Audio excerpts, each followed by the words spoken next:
Hello everyone, welcome back to my YouTube channel cell academy Wardha.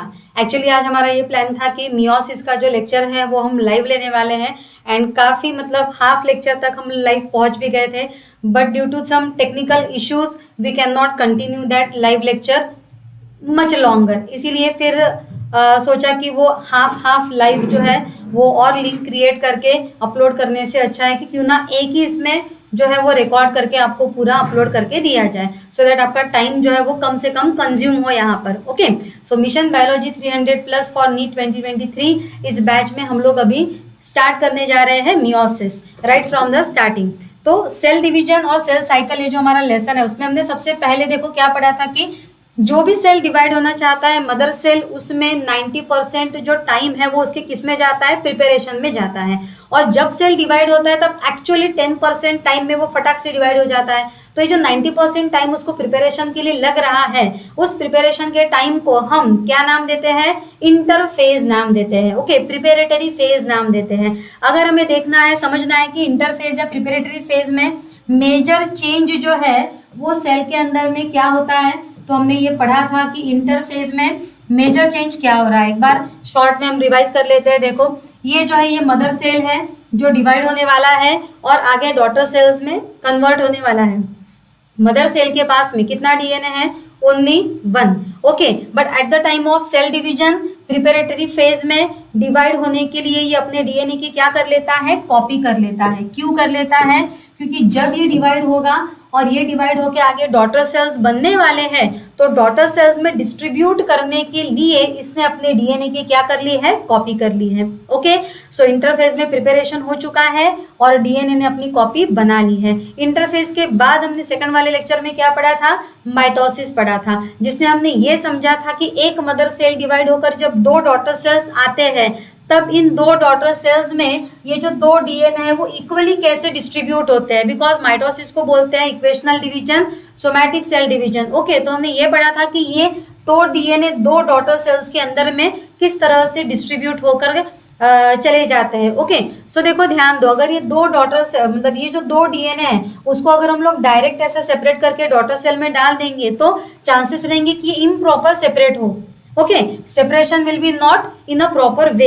इसीलिए जब 2 DNA को separate होना है तब सेपरेट होने से पहले ये 2 डीएनए जो है ये अपने आप को क्या करते हैं, कॉइल करते हैं। एंड कॉइल करके क्या बनाते हैं, ये क्रोमोसोम्स बनाते हैं। कैसे बनाते हैं, तो वो भी हमने यहाँ पे माइटोसिस में पढ़ते वक्त समझा था। क्या समझा था कि ये जो 1 डीएनए है जिसको हम येलो कलर से रिप्रेजेंट कर रहे हैं, तो ये 1 डीएनए जो है ये कॉइल होकर माइटोसिस में इस तरह से क्या बना रहा था, क्रोमैटिड बना रहा था। ऐसे ये कितने क्रोमैटिड्स बनाएगा, 46 क्रोमैटिड्स। ओके, ऐसे ये कितने क्रोमैटिड्स बनाने वाला है, 46 क्रोमैटिड। देखो कितने क्रोमैटिड बनने वाले हैं यहाँ पर, 46 क्रोमैटिड्स, 46 क्रोमैटिड्स बनने वाले हैं। ठीक है, सो एक जो डीएनए है इसने डिवीजन के वक्त अपने आप को कॉइल किया, कंडेंस किया और कितने क्रोमैटिड्स बनाए हैं, 46 क्रोमैटिड। जो दूसरा डीएनए है रेप्लिकेटेड वाला जो इसी की कॉपी है, ये भी डीएनए क्या करता है, अपने आप को कॉइल करता है, कंडेंस होता है और ये भी डीएनए कितने क्रोमैटिड तैयार करता है, 46 क्रोमैटिड बनाता है ये भी। ओके, सो दोनों डीएनए ने 46 क्रोमैटिड बनाए हैं। And I will repeat once again कि ये दोनों डीएनए जो है ये एक दूसरे की एग्जैक्ट कॉपी है, रेप्लिकाज है, इसीलिए जो दोनों क्रोमैटिड बने हैं they are exactly same. So for that reason we call them as sister chromatid. हमने माइटोसिस में पढ़ा था ये, इसके पहले का जो लेक्चर था उसके लिंक आपको डिस्क्रिप्शन बॉक्स में मिल जाएगी अगर आपने उसको मिस किया है तो। सो माइटोसिस में हमने समझा था कि इन दोनों को हम क्या बोलते हैं, सिस्टर क्रोमैटिड बोलते हैं। इन क्रोमैटिड्स को आपस में ज्वाइन करवाने के लिए कौन काम करता है यहाँ पे, सो इनको आपस में ज्वाइन करने के लिए यहाँ पे एक स्ट्रक्चर काम करता है which is known as the centromere. ठीक है, क्या बोलते हैं ये स्ट्रक्चर को यहाँ पर हम, सेंट्रोमियर। सेंट्रोमियर क्या करता है, ये दोनों भी सिस्टर क्रोमैटिड्स को आपस में एक दूसरे के साथ में ज्वाइन करता है। सो इन दैट वे देखिए, ये 1 क्रोमोसोम बन गया, ये 2 बन गया, ये 3 बन गया। ऐसे करते करते कितने क्रोमोसोम बनते हैं, 1 2 3 4 5 45 and 46 for human cell. Human cell में क्रोमोसोम बनते हैं सिर्फ सेल डिवीजन के वक्त में। ओके, 46 बनते हैं। कैसे बनते हैं, तो वो भी हमने यहाँ पे अगेन रिवाइज करके समझ लिया है। Now coming back to our meiosis, तो जो भी सेल मियोसिस में डिवाइड होने वाला है, ओके, डिप्लॉइड होगा वो ऑफ कोर्स। अब यहाँ पे हैप्लॉइड और डिप्लॉइड का कंसेप्ट आएगा जो माइटोसिस में नहीं था। सो ध्यान से सुनो, जो सेल डिवाइड होते वक्त 46 क्रोमोसोम बनाता है, जो सेल डिवाइड होते वक्त 46 क्रोमोसोम बनाता है, that cell is diploid. Divide होते वक्त अगर 46 क्रोमोसोम्स बनते हैं तो उस सेल को हम क्या नाम देते हैं, डिप्लॉइड नाम देते हैं। तो हैप्लॉइड का मतलब क्या, आगे समझेंगे हम। ओके, सो ये डिप्लॉइड सेल है, मदर सेल, जिसमें कितने क्रोमोसोम्स बने हैं, 46 क्रोमोसोम बने हैं, तो उसको क्या बोलेंगे आप, डिप्लॉइड बोलेंगे। ओके, सो अगेन ध्यान दीजिए, जो मदर सेल डिवाइड होने वाला है उसमें मियोसिस होने वाला है, उस मदर सेल को हम बोलते हैं मियोसाइट। मियोसाइट मतलब ऐसा सेल जिसमें क्या होने वाला है, मियोसिस होने वाला है। 2017 के नीट में पूछा हुआ ये क्वेश्चन था कि जिसमें मियोसिस होने वाला है उस सेल को हम क्या बोलते हैं, तो उस सेल को हम क्या नाम देते हैं, ऑफ कोर्स मियोसाइट नाम देते हैं। क्लियर, यहाँ तक आपको समझ में आया। सो इस मदर सेल ने इंटरफेज प्रिपेरेटरी फेज कंप्लीट कर लिया है, डीएनए की कॉपी ऑलरेडी बन चुकी है, 2 डीएनए यहाँ पे बन के रेडी है। क्लियर, 2 डीएनए बनके रेडी है। अब मियोसिस जब शुरू होगा, किस लिए होने वाला है, सो हमें बहुत अच्छी तरीके से यहाँ पे समझना है कि हायर ऑर्गेनिज्म में गमेट फॉर्मेशन के लिए मियोसिस होने वाला है। Lower organism like fungi, okay, fungi लिखा है वहां पे। सो लोअर ऑर्गेनिज्म लाइक फंगाई, उसमें मियोसिस क्यों होने वाला है, तो उसमें मियोसिस होने वाला है for the formation of spore. Fungus में स्पोर फॉर्मेशन के लिए मियोसिस होने वाला है, हायर ऑर्गेनिज्म में गमेट फॉर्मेशन के लिए होने वाला है। अगर हम ह्यूमंस की बात लेते हैं तो ह्यूमन में, फीमेल में ओवरीज में एंड मेल में टेस्टिस में क्या होता है, मियोसिस, जिस वजह से क्या बनते हैं, गमेट। अगर हम हमारी बात करते हैं, हमारे बॉडी के ग्रोथ की अगर हम बात कर रहे हैं, तो बॉडी की जो ग्रोथ है it is because of mitosis only. Body growth is because of mitosis, gamete formation is because of meiosis only. Okay, so that mother cell has completed interphase, it has 2 DNA, now it will proceed with meiosis। अब meiosis में हमें एक बात याद रखनी है कि यहाँ पर क्या होगा कि 1 mother cell will divide to give 4 daughter cells। Okay, meiosis में क्या होगा कि एक मदर सेल डिवाइड होकर कितने डॉटर सेल मिलने वाले हैं हमें, 4 डॉटर सेल्स। तो एक सिंगल स्टेप में नहीं होने वाला है बच्चों, है ना, कि एक सिंगल स्टेप में एक मदर सेल डिवाइड हो गया तुरंत हमको 4 डॉटर सेल्स मिल गए, ऐसा होगा क्या, ऑफ कोर्स नॉट। तो यहाँ पे 2 स्टेप में ये होने वाला है, मतलब पहली स्टेप में एक मदर सेल डिवाइड होके 2 डॉटर सेल मिलेंगे, फिर 2 डॉटर सेल डिवाइड होके 4 डॉटर सेल मिलेंगे। तो ऐसे 2 स्टेप में यहाँ पे ये प्रोसेस होने वाला है। इसीलिए जो पहला वाला स्टेप है that is known as meiosis 1। ठीक है, जो पहला वाला स्टेप है इसको हम लोग क्या नाम देने वाले हैं, मियोसिस 1। अब मियोसिस 1 में ना देखो क्या होता है, मैंने पहले ही बताया कि डिवाइड होने वाला क्या है, डिप्लॉइड है। ओके, तो मियोसिस 1 में क्या होता है कि जो डिप्लॉइड सेल है it will give rise to haploid cells. मतलब ये जो मदर सेल है, ये मदर सेल डिवाइड होकर हमें 2 हैप्लॉइड सेल मिलने वाले हैं। मतलब इक्वल डिस्ट्रीब्यूशन हुआ क्या, नहीं, mother cell was diploid. First step meiosis 1 में डिवाइड होके क्या मिला है, 2 हमें हैप्लॉइड। ओके, इसका मतलब इसमें क्या हुआ है, क्रोमोसोम्स का reduction, and for that reason meiosis 1 को हमने दूसरा नाम दिया हुआ है reduction division. Okay, meiosis 1 on the other hand is known as a reduction division, क्योंकि उसमें क्रोमोसोम्स का क्या हुआ, रिडक्शन हुआ है बच्चों। ओके, कैसे हुआ है तो आगे हम ये समझने ही वाले हैं। So meiosis 1 equals to reduction division. यहाँ पे एक मदर सेल जो डिप्लॉइड है वो डिप्लॉइड सेल डिवाइड होकर हमें क्या मिलने वाले हैं, 2n, मतलब हैप्लॉइड सेल्स। अब जब भी कोई सेल डिवाइड होता है, जैसे कि हमने माइटोसिस में भी समझा था, पहले कौन डिवाइड होता है, उसका न्यूक्लियस, बाद में कौन डिवाइड होता है, उसका साइटोप्लाज्म। ओके, सो वैसे ही यहाँ पे पहले डिवाइड कौन होने वाला है, न्यूक्लियस। तो न्यूक्लियस डिवाइड होने वाला है, न्यूक्लियर डिवीजन को हम क्या नाम देते हैं बताओ, कैरियोकाइनेसिस। अब ये जो कैरियोकाइनेसिस है ये मियोसिस 1 में होने वाला है यहाँ पर, इसीलिए इस कैरियोकाइनेसिस को हम नाम देंगे karyokinesis 1 because it is taking place in meiosis 1। So meiosis 1 में होने वाला है, सो कैरियोकाइनेसिस 1। अब कैरियोकाइनेसिस में आती है 4 फेजेस जो हमने माइटोसिस में भी समझी थी, prophase, metaphase, anaphase, telophase. 4 phases आती है कैरियोकाइनेसिस में। Okay, again starting with the first phase that is known as a prophase.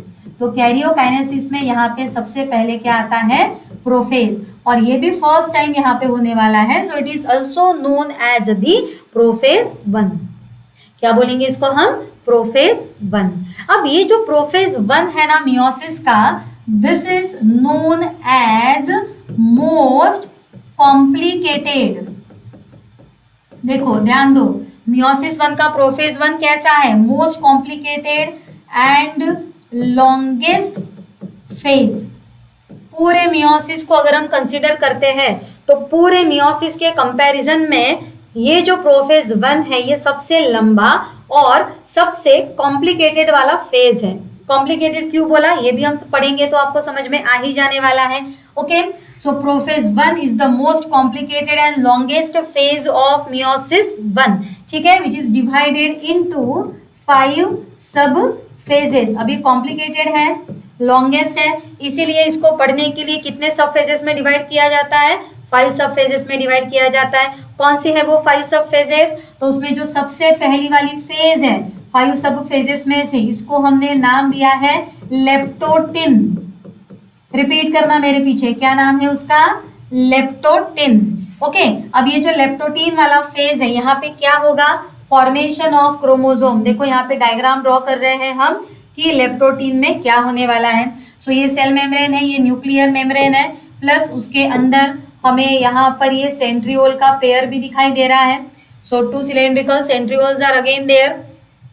क्या होगा फिर यहाँ पे, सबसे पहले क्रोमोसोम बनेंगे। कैसे बनेंगे, तो अच्छे से ध्यान से जो अभी मैं बोलने वाली हूँ ना उसको आप समझो। ये मैंने माइटोसिस में भी आपको बताया था कि इनिशियली जब ये डीएनए कॉइल होता है, कंडेंस होता है, क्रोमोसोम बनता है, तब डायरेक्ट ऐसे शॉर्ट और कंडेंस क्रोमोसोम नहीं बनते। पहले जो कंडेंसेशन शुरू होता है उसमें ना ये क्रोमैटिड ऐसे लॉन्ग बनते हैं, और जैसे जैसे सेल डिवीजन प्रोग्रेस होता है वैसे वैसे ये जो क्रोमैटिड है वो ऐसे बन जाता है शॉर्ट। मतलब इसका मतलब ये है क्या कि अगर हम ऐसा ड्रॉ करते हैं तो ये 1 है, एंड ऐसा अगर हमने ड्रॉ किया तो ये 2 है, बिल्कुल भी नहीं। ओके, ये एक ही क्रोमैटिड है, लॉन्ग ड्रॉ करेंगे तो ये 1 है, लेकिन अगर हमने इसको ऐसे फोल्ड किया तो ये 2 हो गए क्या, नहीं, it is the condensed form of this chromosome. Okay, ये कंडेंस्ड फॉर्म है, ऐसा यहाँ पे हम समझेंगे। क्लियर, समझ में आया आपको, आगे बढ़ते हैं। तो ये जो लेप्टोटिन वाला फेज है, लेप्टोटिन में क्या हो रहे हैं ना, क्रोमोसोम्स तैयार हो रहे हैं। कैसे बन रहे हैं भाई, लॉन्गर क्रोमोसोम्स पहले यहाँ पे तैयार हो रहे हैं बच्चों, देखो, ठीक है, क्रोमोसोम्स कैसे बन रहे हैं, लॉन्गर बन रहे हैं यहाँ पे। अब ये जो लॉन्गर क्रोमोसोम्स यहाँ पे तैयार हो रहे हैं, ठीक है, इनको क्या बोला है हमने, इन दोनों को सिस्टर क्रोमैटिड्स। एक क्रोमोसोम के 2 पार्ट, क्या नाम दिया, सिस्टर क्रोमैटिड। इनको कनेक्ट करने के लिए बीच में कौन आने वाला है बताओ, सेंट्रोमियर। लेवल किया था हमने यहाँ पे, क्या बोलेंगे उसको हम, सेंट्रोमियर। तो बेसिकली लेप्टोटिन ये फेज में क्या हुआ है, फॉर्मेशन ऑफ 46 क्रोमोसोम। क्या हुआ, इन दिस वे। बट यहाँ पे ये कंडेंस बताए हैं, यहाँ पे फिलहाल लॉन्ग, जिसको माइटोसिस में हमने मोनैड क्रोमोसोम भी बोला था। ओके, तो फॉर्मेशन ऑफ क्रोमोसोम हो गया है in a phase known as leptotene. Now moving towards the second phase, हम क्या पढ़ रहे हैं, मियोसिस 1। मियोसिस 1 का कौन सा वाला फेज पढ़ाया जा रहा है आपको, कैरियोकाइनेसिस 1। उसमें हम क्या पढ़ रहे हैं, प्रोफेज 1। कितने फेजेस में डिवाइड है ये, 5 सब फेजेस में डिवाइड है। पहली वाली फेज का नाम क्या है, लेप्टोटिन। सेकंड वाली जो फेज है, ठीक है, सेकंड वाली जो फेज है इसका नाम होगा झाइगोटिन। ओके, झाइगोटिन वाली जो सेकंड फेज है इसमें देखो क्या होता है, लेप्टोटिन में मैंने आपको क्या बताया, कि लेप्टोटीन में सिंपली क्या हुआ है, फॉर्मेशन ऑफ क्रोमोसोम्स, क्रोमोसोम्स का फॉर्मेशन हुआ है। कहां पर, लेप्टोटीन में। जाइगोटीन में क्या होता है, सो जाइगोटीन में होता है पेयरिंग ऑफ क्रोमोसोम्स। क्या होता है जाइगोटीन में, क्रोमोसोम पेयर में आते हैं। देखो माइटोसिस में क्रोमोसोम्स पेयर में आए थे क्या, बिल्कुल भी नहीं। माइटोसिस में क्रोमोसोम बने थे, अरेंज हुए थे, क्रोमैटिड सेपरेट हो गए थे, दैट्स इट। बट मियोसिस में क्या है कि क्रोमोसोम बने, उसके बाद क्रोमोसोम का क्या हो रहा है, पेयरिंग हो रहा है दोस्तों। ओके, चलो ध्यान दो यहाँ पे। तो जाइगोटीन के लिए यहाँ पर हम एक डायग्राम ड्रॉ करते हैं। सी, ये जो डायग्राम है ये किसको रिप्रेजेंट कर रहा है, लेप्टोटीन को। ये डायग्राम किसको रिप्रेजेंट कर रहा है, जाइगोटीन को। सो जाइगोटीन में देखिए क्या हो रहा है, न्यूक्लियर मेम्ब्रेन अभी भी हम थोड़ा बहुत वहां पर इंटैक्ट ही बताएंगे। अगेन जो यहाँ पे फिलहाल हम सेंट्रियोल बताने वाले हैं, ये आजू बाजू में ही है, अपोजिट पोल के तरफ जाना इन्होंने स्टार्ट नहीं किया हुआ है। ठीक है, यहाँ पे जो क्रोमोसोम्स लेप्टोटीन में आपको दिखाई देते हैं वो क्रोमोसोम्स यहाँ पर फिलहाल लंबे ही है, अभी तक शॉर्ट नहीं हुए हैं। आगे वाली फेज में ये जाकर के शॉर्ट बनने वाले हैं। ओके, तो यहाँ पे हमने ये लंबे क्रोमोसोम्स को देखो बताया, बट इस बार कैसे बताया, इन अ पेयर। यहाँ पे क्रोमोसोम्स कैसे आए हैं, पेयर में आए हैं। सो दैट्स वाई हमने यहाँ पे देखो पेयर बताया है। ओके, अब ये जो क्रोमोसोम्स है, कौन कौन से क्रोमोसोम्स आपस में पेयर बनाते हैं वो हमें समझना है। पेयर बनेगी, ठीक है, 46 कितने पेयर बनाएंगे, ऑफ कोर्स 23, ठीक है। बट वो जो क्रोमोसोम्स पेयर में आते हैं उनको हम लोग ना क्या नाम देते हैं, तो यहाँ पे जो पेयरिंग ऑफ क्रोमोसोम हो रहा है, ये कौन से वाले क्रोमोसोम्स का पेयरिंग हो रहा है, so we called it as homologous chromosome. क्या नाम दिया जाता है, रिपीट करो मेरे पीछे, we called it as a homologous chromosome. Pairing किसके बीच में हो रहा है, between the homologous chromosome. Homologous chromosome का मतलब क्या है वो अभी यहाँ पे आपको समझना है। तो होमोलॉगस क्रोमोसोम का मतलब है ऐसे chromosomes which are morphologically and genetically similar. ध्यान दो, होमोलॉगस क्रोमोसोम का मतलब क्या है, मॉर्फोलॉजिकली जेनेटिकली सिमिलर। अभी के लिए आपको बहुत ही शॉर्ट में मैं इसका मतलब समझाती हूँ। जब हम principles of inheritance and variation, जो कि हमारा नेक्स्ट लेसन रहने वाला है, उसके तरफ हम बढ़ेंगे, उस वक्त हम एक्चुअल में जेनेटिकली सिमिलर का मतलब क्या है वो समझेंगे। ओके, सो फिलहाल हम क्या समझते हैं कि व्हाट इज मॉर्फोलॉजिकली सिमिलर। देखो, जो क्रोमोसोम एक्सटर्नल स्ट्रक्चर में सेम है, मेरी बात समझ में आ रही है, जो क्रोमोसोम एक्सटर्नल स्ट्रक्चर में सेम है वही क्या बनाने वाले हैं, पेयर। एक्सटर्नली जो क्रोमोसोम सिमिलर है उनकी क्या बनने वाली है, पेयर बनने वाली है। जिन क्रोमोसोम का एक्सटर्नल स्ट्रक्चर सेम रहेगा क्या बनाएंगे, पेयर। इसीलिए हमने बोला कि ये जो क्रोमोसोम पेयर में है इनको मॉर्फोलॉजिकली कैसा बोला हमने, सिमिलर। जिन क्रोमोसोम का स्ट्रक्चर सेम मतलब मॉर्फोलॉजिकली सिमिलर वो पेयर बनाते हैं, उनको हम बोलते हैं होमोलॉगस क्रोमोसोम। करेक्ट। अब ये जो क्रोमोसोम्स है homologous, they are genetically also similar. Genetically similar कैसे हैं, तो हम principles of inheritance and variation में डिटेल में बहुत अच्छे से उसको समझने वाले हैं, अभी हमें डाइवर्ट नहीं होना है। So coming to the point, leptotene में क्रोमोसोम तैयार हुए, जाइगोटीन में होमोलॉगस क्रोमोसोम में हुआ है पेयरिंग। ओके, अब ये जो पेयरिंग का प्रोसेस है, देखो ये जो प्रोसेस है कौन सा वाला प्रोसेस हुआ है, पेयरिंग। बच्चों, पेयरिंग के प्रोसेस को हम क्या नाम देते हैं, सिनेप्सिस। समझ लेना, पेयरिंग के प्रोसेस को हम क्या नाम देते हैं, सिनेप्सिस नाम देते हैं। So pairing is known as a synapsis and pairs. ये जो क्रोमोसोम की पेयर्स हमको यहाँ पे दिखती है, कितनी पेयर है, 23 पेयर। उस पेयर को हम क्या नाम देते हैं, बाइवैलेंट। समझ में आया आप लोगों को, पेयरिंग के प्रोसेस को क्या नाम दिया, सिनेप्सिस। पेयर को क्या नाम दिया है हमने, बाइवैलेंट नाम दिया है। ओके, अब ये जो पेयर है बाइवैलेंट है, इनको ना स्टेबल करना होता है। एक्सक्यूज मी, इन पेयर को क्या करना है, हमें स्टेबल करना है। इन्हें स्टेबल करने के लिए इनके बीच में एक तरह का ये स्पेशल कॉम्प्लेक्स तैयार होता है।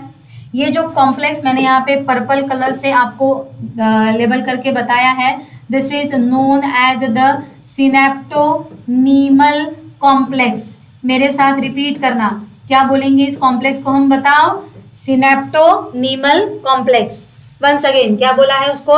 सिनेप्टोनीमल कॉम्प्लेक्स। क्या करता है ये कॉम्प्लेक्स? इन बायवैलेंट्स के बीच में तैयार होता है, इन बायवैलेंट्स को ये स्टेबल करने का काम करता है। सो इन दैट वे 23 बायवैलेंट बने, हर एक बायवैलेंट को स्टेबल करने के लिए उसके बीच में सिनेप्टोनीमल कॉम्प्लेक्स आपको यहाँ पर दिखाई दे रहा है। समझ में आया? ओके, सो अब आगे बढ़ते हैं। So what we are studying meiosis में, कैरी मियोसिस में, मियोसिस वन में जहाँ पे एक मदर सेल डिवाइड होकर दो डॉटर सेल बनने वाले हैं, वहां पर पहला क्या पढ़ रहे हैं? Karyokinesis one.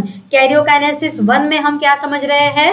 Prophase one. Prophase one बहुत कॉम्प्लिकेटेड है और लॉन्गेस्ट है, तो 5 सब फेजेस में डिवाइडेड है। पहला है प्रोफेज, पहला है लेप्टोटीन, दूसरा है जाइगोटीन, तीसरा जो रहता है यहाँ पे थर्ड वाला, उसको हम बोलते हैं पैक्टिन। जो थर्ड वाला फेज है that is known as a pachytene. Okay, अब ये जो पैक्टिन वाला फेज है ये बहुत ज्यादा जरूरी है, बहुत ही ज्यादा जरूरी है। क्यों? ये आपको मैं मियोसिस के एंडिंग में बताऊंगी, मियोसिस वन के एंडिंग में बताएंगे हम पैक्टिन क्यों जरूरी है, ये आगे आपको बताएंगे, तो आपको भी समझ में आएगा कि यस, अगर ये मियोसिस वन में, प्रोफेज वन में पैक्टिन वाला फेज नहीं रहता तो हम सब लोग जो इतने वेराइटी ऑफ कैरेक्टर्स के हैं, सारे ह्यूमन बींग्स जो हम लोग अलग अलग दिखते हैं, वैसा पॉसिबल ही नहीं होता। सब लोग हम लोग एकदम एक जैसे दिखने वाले रोबोट्स रहते हैं, हमें रिकॉम्बिनेशन वेरिएशन रहता ही नहीं। ओके, सो देखो मियोसिस वन में, कैरियोकाइनेसिस वन में, प्रोफेज वन में जो थर्ड फेज है that is the pectin one. Pectin का डायग्राम यहाँ पे हम ड्रॉ कर रहे हैं। अगेन देखो यहाँ पे हम ये बताते हैं प्लाज्मा मेम्ब्रेन। अब यहाँ पे ना न्यूक्लियर मेम्ब्रेन जो है वो थोड़ा सा धीरे धीरे करके डिसअपियर होने लग जाएगा, क्योंकि प्रोफेज में, याद करो आप लोग, हमने माइटोसिस में पढ़ा है कि प्रोफेज में एंड में न्यूक्लियर मेम्ब्रेन जो है वो डिसअपियर हो जाता है। सो फॉर दैट पर्पस अब धीरे धीरे यहाँ पे न्यूक्लियर मेम्ब्रेन डिसअपियर होने लग जाएगा। ये जो हमारे सेंट्रियोल्स थे, धीरे धीरे ये सेंट्रियोल भी अपोजिट पोल के तरफ जाने लग जाएंगे। इनमें ये ऐसे धीरे धीरे आपको स्पिंडल फाइबर तैयार होते हुए, बनते हुए दिखाई देंगे। क्लियर? इस तरीके से यहाँ पे अभी ये कुछ चेंजेस एडिशनली हो रहे हैं। ओके, और यहाँ पे अब देखो क्या होता है। तो इनिशियली यहाँ पे हमने क्या किया था, जो क्रोमैटिड्स है उनको लॉन्ग बताया था। अब पैक्टिन आते आते, देखो पैक्टिन आते आते अब ये क्या होगा कि ये जो क्रोमैटिड्स है ये ऐसे कंडेंस हो जाएंगे, ऐसे ये शॉर्ट हो जाएंगे। ओके, सो इसीलिए अब हम यहाँ पे क्रोमैटिड्स को ना ऐसा कंडेंस ड्रॉ करके आपको बताते हैं कि these are now condense, these are now short, and chromosomes जो है वो ऑफ कोर्स कैसे, इन अ पेयर। ठीक है, तो ये कंडेंस तो हो गए हैं, बट इसमें यहाँ पर और एक चीज होती है। ठीक है, कौन सी वाली चीज होती है इसमें? और एक यहाँ पे ध्यान से देखना, जो भी अभी यहाँ पे ड्रॉ किया जा रहा है, ये जो क्रोमैटिड है बायवैलेंट के, बायवैलेंट का मतलब क्या था? पेयर। ओके, तो पेयर के ये जो क्रोमैटिड है इनमें क्या हो रहा है? क्रॉसिंग हो रहा है। कौन से वाले क्रोमैटिड में क्रॉसिंग हो रहा है? चलो ध्यान दो, ये जो दो क्रोमैटिड है, एक क्रोमोसोम के जो दो क्रोमैटिड है, उनको हमने कौन से वाले क्रोमैटिड्स बोला है? Sister chromatid. ठीक है, एक क्रोमोसोम के ये जो दो पार्ट है उनको हम कौन से क्रोमैटिड बोलते हैं? सिस्टर क्रोमैटिड्स बोलते हैं। लेकिन यहाँ पे जो क्रॉसिंग ओवर होने वाला है वो आजू बाजू के क्रोमैटिड्स में दिखाई दे रहा है आपको। देखो येलो एंड ग्रीन क्या है? Sister chromatid. ठीक है, क्रॉसिंग ओवर किस में दिखाई दे रहा है आपको? ये पेयर में क्रॉसिंग ओवर दिखाई दे रहा है। ये यहाँ पे और यहाँ पे क्या दिख रहा है? Crossing over. सो इनको हम ना नाम देते हैं नॉन सिस्टर क्रोमैटिड्स। ये जो है यहाँ पे दो, इनको क्या बोला जाता है बताओ एक बार? Non sister chromatids. रिपीट करना, क्या बोलेंगे इनको हम? Non sister chromatids. तो क्रॉसिंग ओवर जो हो रहा है किसमें हो रहा है? नॉन सिस्टर क्रोमैटिड में हो रहा है। सिस्टर क्रोमैटिड ये दो, नॉन सिस्टर क्रोमैटिड ये दो। So they are undergoing the process of crossing over. समझ में आया? अब क्रॉसिंग ओवर जिस पॉइंट पे होता है, ये पॉइंट है जहां पे क्रॉसिंग ओवर हो रहा है, सो उस पॉइंट को बोला जाता है चायस्मेटा। क्या बोलेंगे उस पॉइंट को हम? चायस्मेटा। यहाँ पर अगर हम ये बायवैलेंट का पेयर ऑब्जर्व करते हैं, सो इसमें हमें 1 2 3, 4 ऐसे 4 क्रोमैटिड प्रॉपर दिखाई देते हैं। इसीलिए हम क्या बोलते हैं कि यहाँ पर पैक्टीन में क्या हुआ है, टेट्राड फॉर्मेशन। ठीक है, पैक्टीन में क्या हुआ है, पैक्टीन में टेट्राड फॉर्मेशन हुआ है। क्यों हुआ है पैक्टीन में टेट्राड फॉर्मेशन? क्योंकि हमें यहाँ पर 1, 2, 3, 4 ऐसे 4 क्रोमैटिड माइक्रोस्कोप में दिखाई देते हैं, जो कि हमें यहाँ पर मतलब कहाँ पे, जाइगोटीन में नहीं दिखाई दिए थे। जाइगोटीन में ये लंबे लंबे थे, प्रॉपर हमको नहीं दिखाई दिए थे, पर पैक्टीन में ये 4 दिखते हैं, इसीलिए उसको हम क्या नाम देते हैं, टेट्राड फॉर्मेशन बोलते हैं। सो यहाँ पर क्या हुआ, टेट्राड फॉर्मेशन हुआ है पैक्टीन में। ओके, नॉन सिस्टर क्रोमैटिड के बीच क्या हो रहा है, क्रॉसिंग ओवर होता है। सो पैक्टीन में क्रॉसिंग ओवर हुआ बिटवीन नॉन सिस्टर क्रोमैटिड, जिस पॉइंट पे हुआ उस पॉइंट को हम क्या बोलेंगे, चायस्मेटा। क्रॉसिंग ओवर हुआ मतलब क्या हुआ, ये 2 क्रोमैटिड है, इन्होंने अपने जीन्स की अदला बदली की है। ध्यान से समझो, यहाँ के जो जीन है वो इस क्रोमैटिड पे चले गए और इस क्रोमैटिड के जो जीन है वो इस क्रोमैटिड पे आ गए। सो यहाँ पे जीन ने क्या की है, अदला बदली की है। जब ये क्रोमैटिड क्रॉस ओवर हो रहे हैं तो आपस में ये अपने जीन्स का क्या करते हैं, अदला बदली करते हैं। तो ये यहाँ पे होने वाला है पैक्टीन वाली फेज में। समझ में आया आपको? अब नेक्स्ट फेज की तरफ बढ़ते हैं हम लोग, जिसका नाम है 4th वाला, डिप्लोटिन। ओके, पहला क्या था,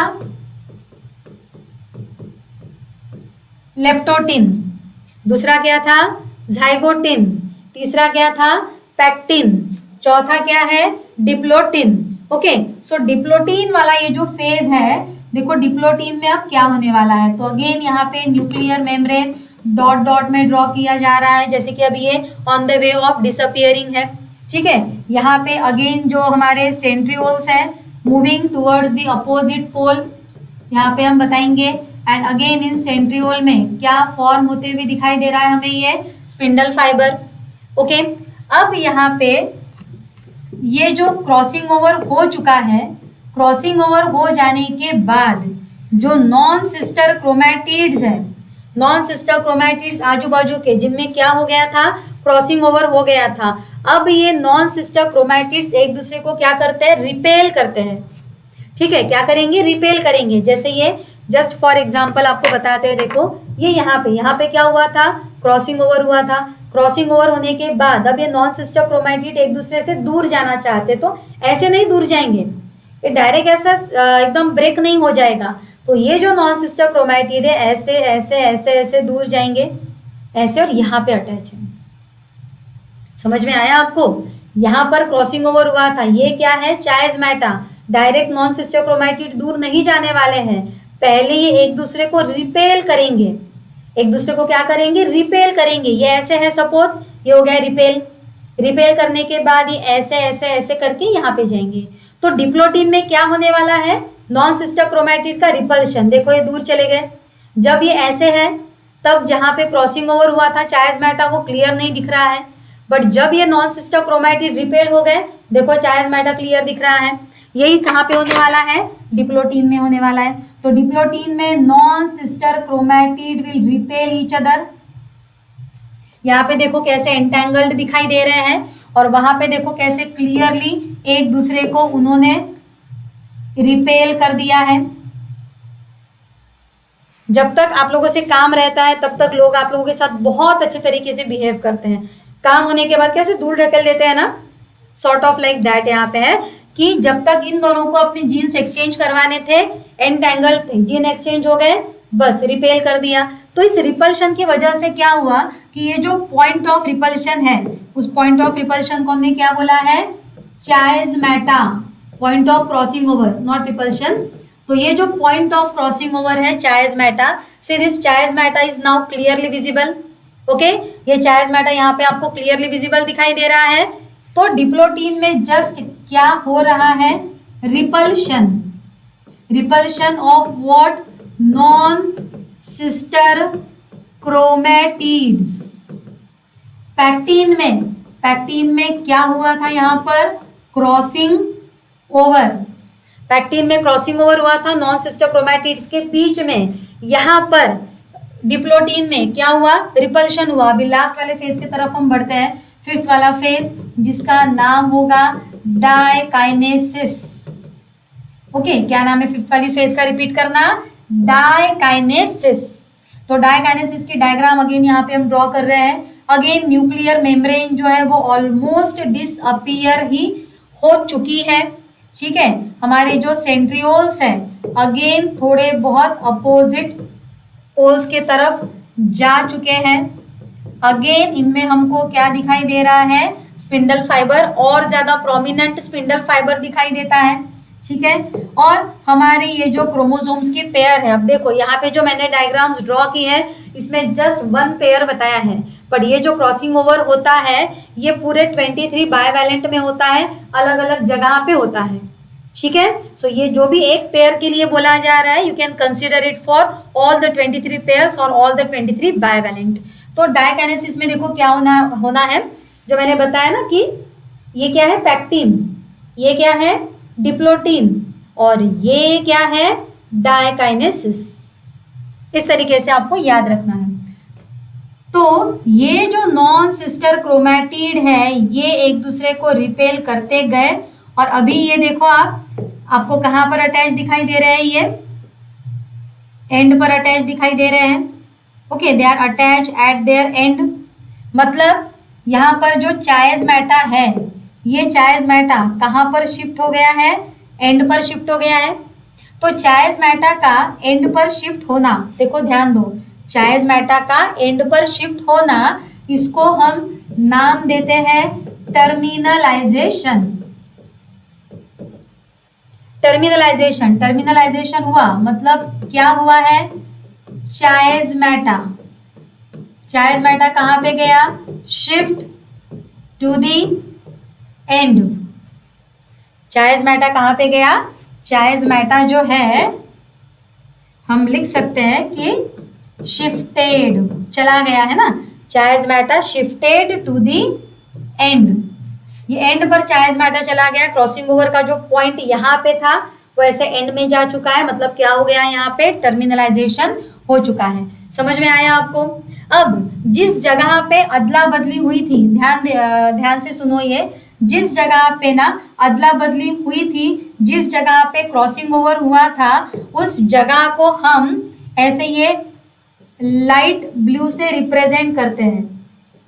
ये जो मैंने यहाँ पे रिप्रेजेंट किया है, ठीक है, these are the points of crossing over, जहाँ पे क्रॉसिंग ओवर हो चुका है, और जहाँ पे क्रॉसिंग ओवर हो गया वहां पे अब हमें क्या दिखता है, रिकॉम्बिनेशन दिखता है। देखो बच्चों क्या दिखाई देगा ये हमें यहाँ पे, रिकॉम्बिनेशन। रिकॉम्बिनेशन, जीन्स ने अपने अदला बदली की है तो नया कॉम्बिनेशन ऑफ कैरेक्टर, नए कॉम्बिनेशन ऑफ क्रोमोसोम यहाँ पे हमको दिखाई देते हैं। Just think for a while, अगर ये नहीं होता तो क्या होता, मतलब एक जो अभी बोलने वाली हूं ना मैं, वो बहुत ध्यान से सुनो। देखो, जब आपका जन्म हुआ आपके मदर और फादर जो है वो सेम है, आपके सिबलिंग का, भाई बहन का जब जन्म हुआ तब भी आपके मदर और फादर जो है वो सेम है।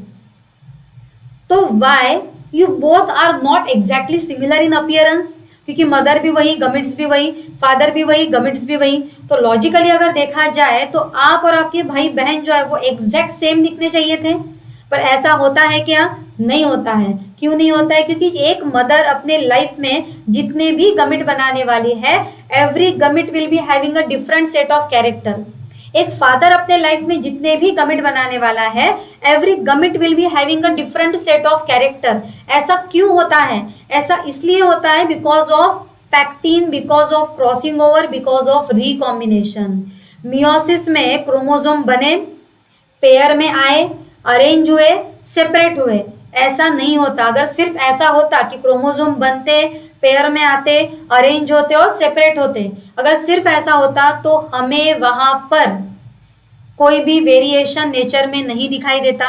नेचर में वेरिएशन है, क्यों है, बिकॉज क्रोमोसोम बनते हैं, पेयर में आते हैं, अरेंज होते हैं, एंड देन क्या होते हैं, सेपरेट होते हैं। लेकिन उसके पहले क्या होता है, पैक्टिन में क्रॉसिंग ओवर होता है, रिकॉम्बिनेशन होता है, और इसीलिए हमें वहां पर नेचर में वेरिएशन मिलता है। क्लियर, समझ में आया। सो ये जो बेसिक स्टेप है यहाँ पे प्रोफेज 1, जो कि बहुत लॉन्गेस्ट और कॉम्प्लिकेटेड है, ये नेचर में अलग अलग तरीके के क्या क्रिएट करता है, वेरिएशंस क्रिएट करता है। ठीक है, एक बार आज हमने ये जो पढ़ा है उसको हम रिवाइज करते हैं, और जो कल का हमारा लेक्चर रहेगा उसमें हम मियोसिस को एक्चुअल में खत्म करेंगे, ठीक है। अदरवाइज इसका लेंथ जो है वीडियो का वो बहुत लंबा हो जाएगा। सो कल हम इस मियोसिस को वाइंड अप करेंगे और उसके नेक्स्ट लेक्चर में हम लोग एनसीईआरटी से ये सारे टॉपिक को समझेंगे। उसके पहले एक छोटा सा शॉर्टकट बताती हूँ जो अपने स्टूडेंट्स को भी मैं ऑफलाइन बैच में हमेशा बताती हूँ। तो देखो 5 फेजेस है प्रोफेज 1 की, leptotene, zygotene, pachytene, diplotene, diakinesis. उसको अगर आपको याद रखना है ना तो आप ऐसा याद रख सकते हैं, लेजा, पोलिस, डेयरी, मिल्क। लेजा, पोलिस, डेयरी, मिल्क का मतलब क्या है? ले इज फॉर लेप्टोटीन, जा is for zygotene, police is for pectin, dairy is for diplotene, again dairy is for diakinesis, milk आप लोग पी लो, ऐसे बच्चों को हमेशा बोला जाता है। ओके, सो लेजा, police, dairy, milk, leptotene, zygotene, pachytene, diplotene and diakinesis. Last 3 minute and we will revise the whole topic. So आज हमने मियोसिस पढ़ना शुरू किया है, which is a basic division, takes place during the formation of gamete और in lower organism during the formation of spore. Okay, जो भी cell meiosis में डिवाइड होता है उसको मियोसाइट बोलेंगे। मियोसाइट में इंटरफेस कंप्लीट हो चुका है, मदर सेल ने डीएनए की कॉपी बना ली है। इसमें एक मदर सेल डिवाइड होके 4 डॉटर सेल बनेंगे, इसीलिए ये 2 स्टेप में होता है। पहली स्टेप में क्या होगा, तो एक मदर सेल डिवाइड होके 2 डॉटर सेल बनेंगी। मदर सेल है डिप्लॉइड, आने वाले 2 डॉटर सेल रहेंगे हैप्लॉइड, इसीलिए मियोसिस 1 को हमने नाम दिया है reduction division. Okay, reduction division में सबसे पहला क्या होगा, न्यूक्लियर डिवीजन, बाद में साइटोप्लाज्म डिवीजन। तो कैरियोकाइनेसिस 1, उसमें है 4 phase, prophase, metaphase, anaphase, telophase. पहला फेज कौन सा था, प्रोफेज 1। प्रोफेज 1 मियोसिस का सबसे लॉन्गेस्ट और कॉम्प्लिकेटेड फेज है। तो पढ़ने के लिए 5 सब स्टेजेस में उसको डिवाइड करते हैं। पहली जो सब स्टेज है 5 सब स्टेजेस में से, उसको हमने क्या नाम दिया है, लेप्टोटीन। ठीक है, लेप्टोटीन में क्या हुआ, क्रोमोसोम्स का फॉर्मेशन हुआ, क्रोमोसोम बने। सेकंड है जाइगोटीन, जाइगोटीन में क्रोमोसोम पेयर आए। जो पेयरिंग में आते हैं उसको बोलते हैं होमोलॉगस क्रोमोसोम, जो मॉर्फोलॉजिकली एक्सटर्नली सेम स्ट्रक्चर के रहते हैं, जेनेटिकली भी सेम होते हैं।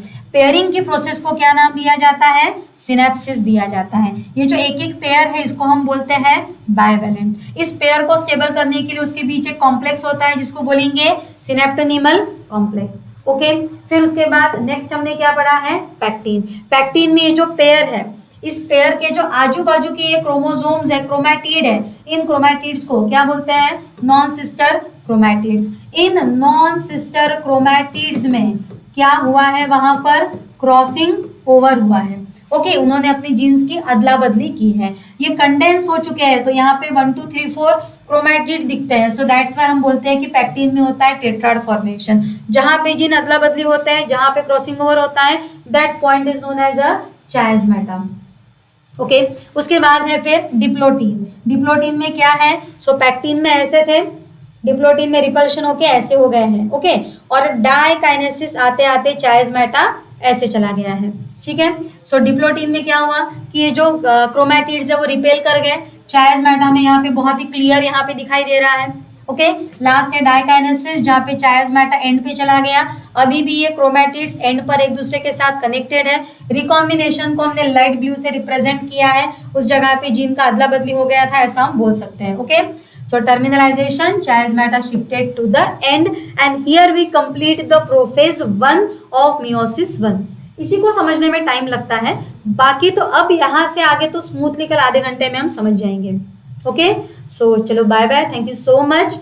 और नेक्स्ट लेक्चर में आप जुड़े रहिएगा, वहाँ पे मियोसिस 1 हम खत्म करेंगे, जैसे कि अभी रात के शायद 10 साढ़े 10 बज रहे होंगे। So good night to all.